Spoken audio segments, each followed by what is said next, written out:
ಅಮೃತ್, ನಾನು ಹುಚ್ಚು ಮನಸ್ಸಿನ ಮೇಲೆ ಸವಾರಿ ಮಾಡ್ತಿದ್ದೀನಿ ಅನಿಸ್ತಿದೆ.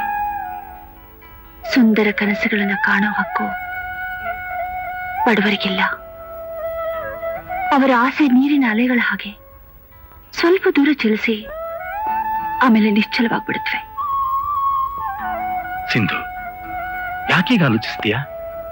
ಬಡತನ ಸಿರಿತನ, ಕಷ್ಟ ಸುಖ, ಕತ್ಲೆ ಬೆಳಕು ಇವ್ಯಾವೂ ಶಾಶ್ವತವಲ್ಲ.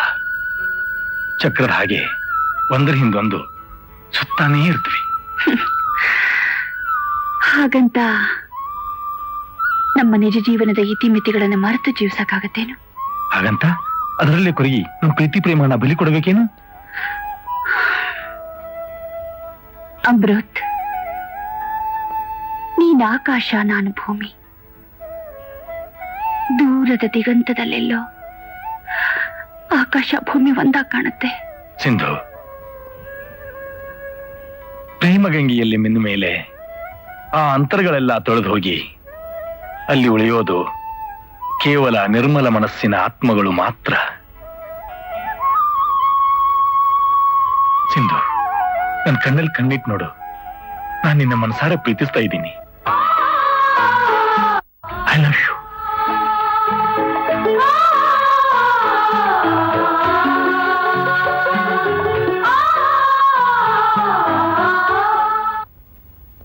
ಐನೋರೇ,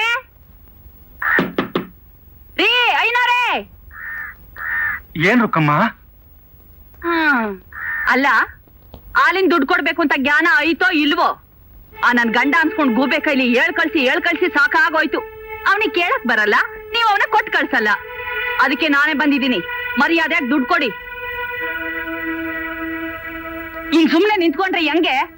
ಏನೋ ದೇವ್ರು ದಿಂಡ್ರು ಪೂಜೆ ಮಾಡೋರು ಅಂತ ನಾನು ಇಷ್ಟು ದಿವಸ ಪುಕ್ಸಟ್ಟೆ ಹಾಲು ಹಾಕಿದ್ದಾಯ್ತಪ್ಪ. ನಾವು ನಿಮಗೆ ಹೊಟ್ಟೆಗೆ ಇಟ್ಟು ತಿನ್ಬೇಕೋ ಬೇಡ್ವೋ? ನಂಗದೆಲ್ಲ ಗೊತ್ತಿಲ್ಲ, ಸುಮ್ನೆ ದುಡ್ಡು ಕೊಡ್ರಿ.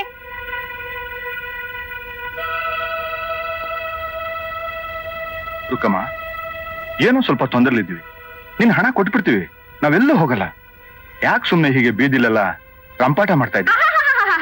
ಇಷ್ಟೊಂದು ಮಾನ ಮರ್ಯಾದೆ ಅಂತ ಎದ್ರವರು ಮರ್ಯಾದೆಗೆ ದುಡ್ಡು ಕೊಟ್ಬಿಡ್ಬೇಕಪ್ಪ. ಮರ್ಯಾದೆಗೆ ದುಡ್ಡು ಕೇಳಿದ್ರೆ ರಂಪಾಟ ಅಂತೀರೇನ್ರಿ? ರಂಪಾಟ ಮಾಡ ಇಸ್ಕೊಂಡು ಹೋಯ್ತೀನಿ. ಏನ್ ರುಕ್ಕಮ್ಮ ಗಲಾಟೆ? ನಮಸ್ಕಾರ ದಣಿ. ನೋಡಿ ದಣಿ, 3 ತಿಂಗಳಿಂದ ಹಾಲಿನ ದುಡ್ಡು ಕೊಟ್ಟಿಲ್ಲ. ಕೇಳಿದ್ರೆ ಆ ಯಪ್ಪ ಮಾತಾಡಲ್ಲ, ಈ ಅಪ್ಪ ನಾನ್ ರಂಪ ಮಾಡ್ತೀನಿ ಅಂತ ಹೇಳ್ತಾವ್ರೆ.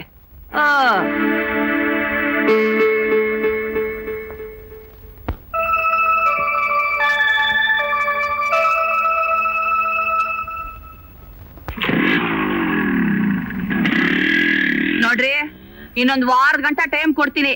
ಅಷ್ಟ್ರಲ್ಲಿ ನಾನು ದುಡ್ಡು ಕೊಟ್ಬಿಡ್ಬೇಕು. ರೊಕ್ಕದ ವಿಷಯದಲ್ಲಿ ರುಕ್ಕಮ್ಮ ಬಲ್ಪ್ ಅಕ್ಕ.